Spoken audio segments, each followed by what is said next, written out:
بسم اللہ الرحمن الرحیم۔ السلام علیکم بچوں، آج ہم غزل نمبر 1 کریں گے جو کہ آپ کی اردو کتاب کے صفحہ نمبر 97 پیج نمبر 97 پہ ہے۔ تو سب سے پہلے غزل کے شاعر کا ہم تعارف کریں گے۔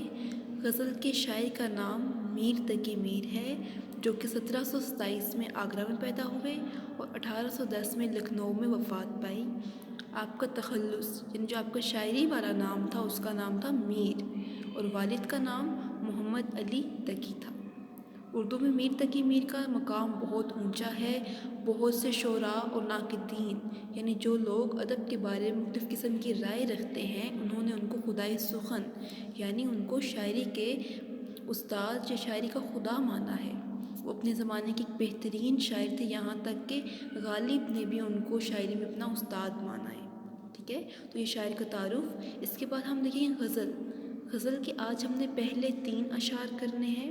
تو سب سے پہلے غزل کیا ہوتی ہے؟ ہم بہت دفعہ یہ بات ڈسکس کر چکے ہیں کہ غزل کا کوئی عنوان نہیں ہوتا، اس کے تمام اشعار آپس میں کوئی مطابقت نہیں رکھتے، ایک جیسے نہیں ہوتے، بلکہ تمام اشعار الگ الگ معنی رکھتے ہیں۔ ٹھیک ہے، اس حوالے سے غزل کے شعر کی تشریح کرنا بہت زیادہ آسان ہے۔ تو ہم دیکھتے ہیں شعر نمبر 1۔ جس سر کو غرور آج ہے یا تاج وری کا، کل اس پہ یہی شور ہے پھر نوحہ گری کا۔ یا یہاں پر تاج وری کا معنی ہوتا ہے سر پہ تاج پہننا، مطلب بادشاہی کرنا، اور نوحہ گری کسی کی موت پر رونا پیٹنا یا ماتم کرنا۔ تو سب سے پہلے ہم ان معنی کو سامنے رکھتے ہوئے اس کا ایک مفہوم بنائیں گے۔ مفہوم کیا اس کا ہوگا؟ جس سر کو آج دنیا میں کوئی شخص اگر آج جہاں پر اپنے آپ پہ فخر کر رہا ہے تو اس کو یہ سمجھ لینا چاہیے کہ کل جہاں پر اس کی موت کا واقعہ بھی سامنے ہوگا۔ مفہوم کیا بنتا ہے اس کا؟ کہ جو شخص آج یہاں پر بادشاہی کا مزہ لے رہا ہے یا بادشاہ ہے، کل اس کی موت پہ رونا پیٹنا ہوگا۔ تو یہ مفہوم ہم نے بنا لیا۔ اس کے بعد ہم تشریح کریں گے۔ تو تشریح کے لیے سب سے پہلے آپ کو بتایا جاتا ہے کہ آپ نے شاعر کا تعارف تھوڑا سا لکھ سکتے ہیں۔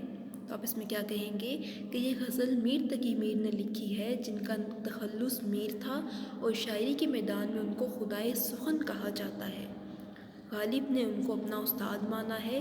اس شعر میں شاعر میر تقی میر 2 پہلو سمجھانے کی کوشش کرتے ہیں۔ شکر ہے۔ ہاں، اب میں آگے بولوں گی۔ اور وہ 2 پہلو کون سے ہیں؟ میر تقی میر کیا ہمیں اب کہتے ہیں کہ تاج و تخت کا آنا کوئی بڑی بات نہیں ہے۔ کسی بھی شخص کے پاس اگر تاج اور تخت آتا ہے تو وہ کیا سمجھتا ہے اپنے آپ کو؟ کہ اس کے پاس اقتدار ہے، اس کے پاس قوت ہے۔ تو وہ اس قوت نے بھول کر نے ڈوبتا ہے تو یہ بات بھول جاتا ہے کہ کوئی ذات ایسی ہے جو دنیا کا نظام سنبھالے ہوئے ہے۔ وہ یہ بھول جاتا ہے کہ اس نے کل مرنا بھی ہے۔ وہ اپنی طاقت کے نشے میں بہت سے ایسے غلط کام کرتا ہے جن سے مخلوق خدا کو نقصان پہنچتا ہے۔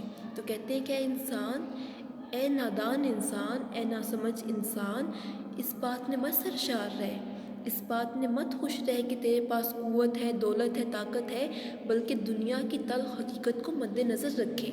اور وہ تلخ حقیقت کیا ہے؟ کہ ایک وقت آئے گا جب یہاں پر آپ کی زندگی کا ماتم ہوگا، جب آپ کے مرنے پہ آنسو بہائے جا رہے ہوں گے۔ اللہ تعالیٰ فرماتے ہیں کلُّ نفس ذائقۃ الموت، ہر ذی روح نے موت کا ذائقہ چکھنا ہے۔ تو یہی بات ہو رہی ہے کہ بالکل اگر آپ کو اللہ تعالیٰ کو قدرت دیتا ہے، طاقت دیتا ہے تو اس کا لحاظ رکھیں، اس بات کو مد نظر رکھیں کہ اللہ تعالیٰ کی امانت ہے، تمام اقدار اللہ تعالیٰ کی امانت ہوتے ہیں۔ تو بہت سے لوگ ایسے ہیں کہ جن کے سروں نے تخت و تاج پہ حکومت کی، جن کے سروں پر تاج پہنائے جاتے تھے، جو بادشاہ تخت پر رہتے تھے، کچھ نے اچھے کام کیے، کچھ نے برے کام کیے۔ جنہوں نے اچھے کام کیے آج دنیا ان کے مرنے کے بعد بھی ان کا نام یاد رکھتی ہے، اور جنہوں نے برے کام کیے آج ان کا کوئی نام و نشان دنیا میں نہیں۔ تو شاعر یہی کہتے ہیں کہ اے حب جاہ والوں جو آج تاجور ہے، کل اس کو دیکھیو تم نے تاج ہے نہ سر ہے۔ یعنی ایک وقت آئے گا آپ دیکھیں گے کہ تخت و تاج سب ختم ہو گیا۔ شعر نمبر 2۔ آفاق کی منزل سے گیا کون سلامت، اسباب لٹا راہ میں یاں ہر سفری کا۔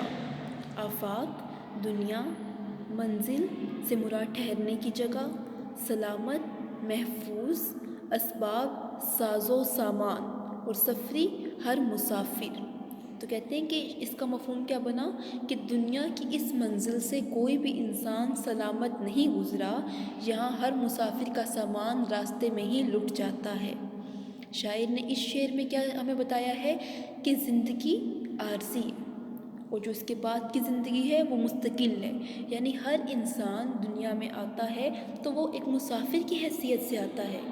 جس طرح پہلے لوگ کیا کرتے تھے کہ ایک جگہ دوسری جگہ جاتے تھے، اپنے ساز و سامان کو ساتھ لے کر جاتے تھے اور بہت سے سفر کیا کرتے تھے، تو راستے میں وہ بعض اوقات لٹیرے اور ڈاکو ہوتے تو ان کا سامان لوٹ لیا جاتا تھا۔ تو شاعر نے انسان کی زندگی کو بھی ایک سفر سے تشبیہ دی ہے، جس میں اللہ تعالیٰ ہمیں ساز و سامان کے ساتھ دنیا میں بھیجتے ہیں۔ وہ ساز و سامان کیا ہے؟ عقل سے نوازا، صحت سے، شعور سے، والدین سے، روپے پیسے سے، یہ تمام ساز و سامان دے کر ہمیں دنیا میں بھیجا جاتا ہے کہ اے انسان دنیا میں جا، اچھے اعمال کر اور ایک امتحان پاس کر۔ تو شاعر یہی کہتے ہیں کہ انسان کے لٹنے کی کئی صورتیں ہیں۔ ایک یہ بھی ہے کہ انسان جب دنیا میں آتا ہے تو کبھی نہ کبھی اس کو موت اچک لیتی ہے، کبھی نہ کبھی اس کو موت آ جاتی ہے، اور کبھی ایسا ہوتا ہے کہ انسان جتنا مرضی وقت گزار لے دنیا میں، اس کے ساتھ کیا ہوتا ہے؟ آخر میں موت ہے۔ تو یہی بات ہے، چاہے وہ کوئی امیر ہے، چاہے غریب ہے، چاہے بادشاہ ہے، چاہے فقیر ہے، چاہے وہ کسی بھی قسم کا انسان ہے، اس کو موت آنی ہی آنی ہے۔ یہ الگ بات ہوتی ہے کوئی پہلے جاتا ہے کوئی بعد میں جاتا ہے، لیکن اب یہ انسان کی بھی بات ہے کہ دنیا اتنی خوبصورت ہے، اتنی رنگین ہے، اتنی دلکشی ہے کہ انسان اس میں کھو کر اپنے اصل سے غافل ہو جاتا ہے، اپنی اصل چیز سے اپنی آنکھیں موڑ لیتا ہے، اپنا رخ موڑ لیتا ہے۔ تو کہتے ہیں کہ اے انسان دنیا کی زندگی ایک سراب ہے، ایک دھوکہ ہے، اس سے بڑھ کر کچھ نہیں۔ اے نادان انسان دنیا کی زندگی میں مت آ، اس کے جھمیلوں میں مت الجھ، بلکہ اس چیز کو سامنے رکھ کہ کل تیرا سامنا اللہ تعالیٰ سے ہوگا۔ ٹھیک ہے؟ تو حقیقت میں تو دنیا کیا ہے؟ ایک آزمائش ہے، امتحان کی جگہ ہے۔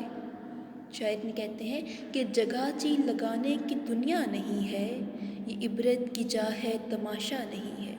یعنی یہ دنیا صرف انسان کے لیے ایک امتحان ہے، اس سے بڑھ کر اور کچھ نہیں، تو یہاں پہ اپنے دل مت لگائیے۔ اگلا شعر، شعر نمبر 3۔ ہر زخم جگر داور محشر سے ہمارا، انصاف طلب ہے تیری بیداد گری کا۔ زخم جگر دل پہ لگا ہوا زخم، داور محشر قیامت کے روز انصاف کرنے والا۔ اس سے مراد اللہ تعالیٰ انصاف طلب، انصاف مانگتا ہے، بیداد گری ظلم۔ اے محبوب، اس کا مفہوم ہم دیکھیں گے، اے محبوب تیرے ظلم و ستم کے باعث ہمارے دل پر لگنے والا ہر زخم قیامت کے روز اللہ تعالیٰ سے تیرے خلاف فریاد کرے گا۔ اب دیکھیں اردو شاعری کی خاص بات کیا ہے کہ اس میں شاعر حضرات اپنے محبوب کے بارے میں بہت سے اشعار لکھتے ہیں، ان کا تذکرہ کرتے ہیں۔ تو آپ نے تشریح کرتے ہوئے ایک بات کو ذہن میں رکھنا ہے کہ محبوب ہمیشہ کے لیے مذکر کی صیغہ میں استعمال ہوگا، آپ نے کبھی اس کو ہوتی ہے یا تھی وغیرہ نہیں لکھنا۔ تو شاعر کہتے ہیں اس شعر میں کہ کچھ آداب ہوتے ہیں، عشق اور محبت کے بھی کچھ آداب ہیں، اور پہلا اس کا ادب کیا ہے، اس کا پہلا اصول کیا ہے کہ کوئی بھی عاشق ہے اس کو سب سے پہلے صبر کا دامن تھامنا ہے۔ جب جب محبوب اس کو زخم دے گا، اس کو برا بھلا کہے گا، اس نے پریشان نہیں ہونا بلکہ کیا کرنا ہے، صبر کرنا ہے۔ ٹھیک ہے؟ کیونکہ یہ ایک ایسا مرحلہ ہے جو ہر وقت امتحان ہے۔ دیدار کی تمنا ہے، دیدار حاصل نہیں ہوتا، بات چیت کرنے کی تمنا ہے، بات چیت نہیں کی جا سکتی، حتیٰ کہ محبوب اپنے ناز و ادا دکھاتا ہے اور اپنے عاشق کو بہت پریشان کرتا ہے۔ تو وہ کہتے ہیں کہ اس کے ہر ہر مرحلے پر، ہر ہر چیز پر کچھ نہ کچھ نیا ملتا ہے۔